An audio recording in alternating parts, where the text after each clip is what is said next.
Bonjour à vous, très chers amis, ravi de vous retrouver sur la chaîne Fatmir Football. Oui, je suis vraiment content parce que ça faisait quand même quelques temps que j'avais pas posté de vidéo sur la chaîne. On est dans une période un peu molle concernant l'actualité du foot féminin. On est coincé entre la fin des championnats domestiques et puis le démarrage tant attendu de cet Euro féminin, voilà, qui, je suis sûr, va être spectaculaire, va être super. D'ailleurs, j'assisterai déjà, c'est calé, à un match de l'équipe de France sur les phases de poule. Je vous en dirai plus en temps et en heure.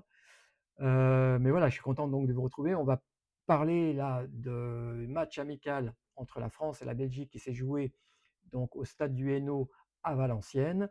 Alors, j'ai décidé, parce que c'est vrai que je parle beaucoup, j'ai du mal à être concis, donc j'ai décidé de scinder le débrief en 2 vidéos. Première vidéo, on va revenir sur les schémas tactiques adoptés par les coachs et puis aussi on va parler des enjeux. Il y en a même pour un match amical. Et puis, dans une deuxième vidéo, on déroulera donc le fil du match et on attribuera donc les notes aux joueuses marquantes de la rencontre qui s'est déroulée. Merci à vous, mes abonnés. On est à 110 abonnés. On a passé la barre symbolique des 100 abonnés. La chaîne se développe bien. Mon petit bébé là, que j'ai mis au monde pour les filles, pour le foot féminin, se développe sainement grâce à vous, grâce à votre compassion, grâce à votre concours, grâce à votre amour. Donc, si vous passez par là et vous n'êtes pas encore abonné, vous aimez le foot féminin, abonnez-vous. Ça sera une toute petite action de votre côté, mais une grande action militante pour le foot féminin. Elles en ont besoin. Merci chaudement, les amis. Merci vraiment beaucoup. Allez, c'est parti. On part rapidement sur les schémas tactiques. Pour la France, donc Laurent Bonadei maintient ce 4-3-3 qui convient parfaitement donc à l'ensemble des joueuses qu'il a sélectionnées pour cet Euro féminin. Alors là, il a été remodelé, bien évidemment. On est sur les matchs amicaux. Alors, c'est très important d'entretenir la dynamique, mais il faut quand même impliquer tout le monde en maintenant un niveau de jeu intéressant, cohérent, qui permette quand même d'avoir quand même des garanties, des certitudes en termes de jeu déployé, en termes d'efficacité face aux différentes nations qu'on va rencontrer sur le chemin qui mène à la finale de cet Euro. La finale, oui, parce que c'est l'objectif de l'équipe de France. Et j'espère qu'elles ne le crieront pas sur les toits. C'est un objectif qu'elles doivent avoir en tête, mais pas besoin, voilà, que tout le monde l'entende, qu'elles le crient, comme elles l'ont fait pour les JO, où finalement elles se sont cramées toutes seules. Pas besoin de se rajouter de la pression. Voilà. Mais ce 4-3-3 donc convient parfaitement à tout le monde. Il a été remodelé donc pour ce match contre la Belgique. Alors Laurent Bonadelli, voilà, a fait un espèce de panachage, si vous le permettez, entre des joueuses qui ont besoin de se montrer et puis des joueuses qui sont sûres de démarrer au début de l'Euro, au démarrage de l'Euro.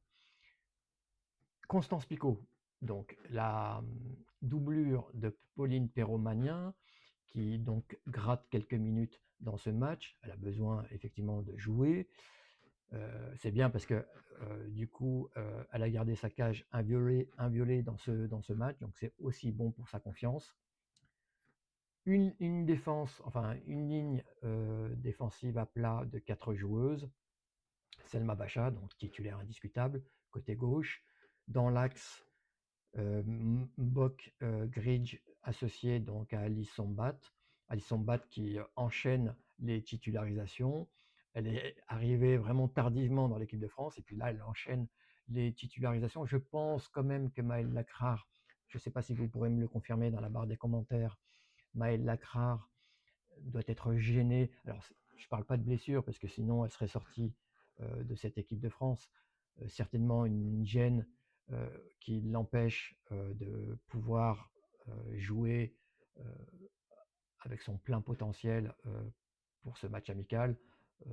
Laurent Bonadei donc la préserve pour qu'elle soit vraiment à 100% pour le démarrage de l'Euro. Certainement, je l'espère qu'on la verra contre le Brésil.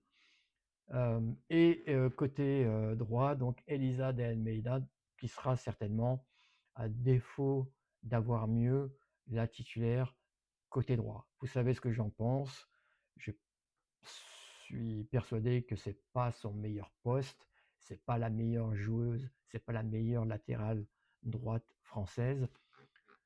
Laurent Bonadei donc part avec cette joueuse comme titulaire. J'espère qu'elle fera le job, elle en est tout à fait capable durant cet Euro. Ce milieu de terrain donc à 3 avec Graziero et Karchaoui donc un peu plus haut comme milieu relayeuse. Ça, c'est les deux joueuses qui vont jouer ce rôle-là tout au long de l'Euro. Et Oriane Jean-François, donc, qui a joué contre la Belgique et qui remplace Sandy Toletti, qui sera la titulaire donc, durant l'Euro. Et enfin, donc, une ligne d'attaque de 3 joueuses avec Kelly Gago. Je l'ai dit, hein, donc Laurent Bonadei profite de ces matchs amicaux pour faire une petite revue d'effectifs. Kelly Gago en fait partie. Hein. C'est vrai que pour le grand public, pour moi, je m'associe à ça. J'ai envie de la découvrir. Je la connais pas trop. Elle est pressentie du côté du PSG pour remplacer Marie-Antoinette Katoto, qui a signé à Lyon, hein, vous le savez. Mais bon, elle a joué à Everton. Moi, je l'ai pas beaucoup vue cette saison. Donc c'est vrai que c'est intéressant quand même de la voir jouer à ce niveau-là contre une nation qui reste top 20 mondiale. Hein, il faut le rappeler quand même. La Belgique, c'est pas une toute petite nation. Et côté droit, donc Melvin Mallard pour compléter donc cette ligne d'attaque. Je suis content parce que Laurent Bonadei lui redonne une chance de jouer. Elle a beaucoup fait pour l'équipe de France sans être vraiment récompensée lors de son dernier match notamment. Donc c'était intéressant de la revoir là contre la Belgique. Oui, bien sûr, il faut que je parle aussi de la Belgique. Alors la Belgique qui a mis le coffre-fort, hein, donc un sac 4-1 parce que je pense que l'équipe de France fait très peur avec cette série de victoires. Elle est vraiment sur une très très belle dynamique. Donc l'ensemble des équipes maintenant qui vont affronter la France vont se méfier à juste titre. Donc ils ont mis le coffre-fort. Après, il faut dire que dans cette équipe de Belgique, il y a beaucoup de joueuses connues. Il y en a peut-être une ou deux. Il y a Janice Caïman qui est passée par l'OL, Tessa Woulart aussi, l'ancienne joueuse de Wolfsburg. Voilà, les deux joueuses majeures de cette équipe. Après, le reste, c'est vraiment des joueuses inconnues. Donc, mais encore une fois, c'est une nation qui joue les seconds couteaux en Europe, enfin au niveau de l'échiquier mondial, on va dire, mais c'est une nation qui est capable de faire des coups. Elle a gagné tout récemment contre l'Espagne, hein, je vous le rappelle. Donc voilà, c'est une équipe qu'il faut aussi ne pas prendre à la légère. Concernant les enjeux pour ce match, y en a-t-il? Après tout, c'est un match amical. C'est un match qui compte pour du beurre. Bah écoutez, moi, sincèrement, j'en doute. À quelques encablures de démarrage de l'Euro, je pense que les deux nations sont très motivées de jouer cette rencontre. Il y a des enjeux des deux côtés. On va commencer par l'équipe de France. Je pense même qu'il y a des enjeux collectifs et des enjeux individuels. L'équipe de France doit maintenir, bien évidemment, sa dynamique de victoire pour se présenter à l'Euro dans les meilleures dispositions mentales. On sait que l'aspect mental est un facteur clé pour la réussite ou pour l'échec de cette équipe de France. Il y a aussi des enjeux individuels. Il y a certaines filles qui n'ont pas l'habitude de porter la tunique bleue. Je pense à Melvin Mallard, je pense à Kelly Gago, je pense à Oriane Jean-François. C'est des filles qui doivent se montrer, c'est des filles qui doivent marquer des points en prévision de l'Euro. Il y a peut-être encore des places à prendre. Et puis pour Laurent Bonadei, c'est aussi un enjeu important parce que il fait une revue d'effectifs, il fait tourner l'effectif et il veut s'assurer quand même qu'il n'y ait pas de baisse en termes de jeu déployé, que ce 4-3-3 convient parfaitement à l'ensemble de son effectif et que tout le monde doit y trouver son compte et proposer à chaque fois un niveau moyen qui lui permettent vraiment de performer. Et ça, c'est aussi très important pour la confiance, pour, euh, pour Laurent Bonadei, pour qu'il s'assure qu'il est vraiment sur le bon chemin avec les bonnes joueuses, qui ne s'est pas trompé sur le casting et qui ne s'est pas trompé sur le schéma tactique. Pour les Belges, affronter l'équipe de France, voilà, c'est de toute manière, que ce soit un match amical ou un match officiel, c'est toujours un match à jouer. L'équipe de France reste quand même, malgré tout, une référence sur l'échiquier mondial.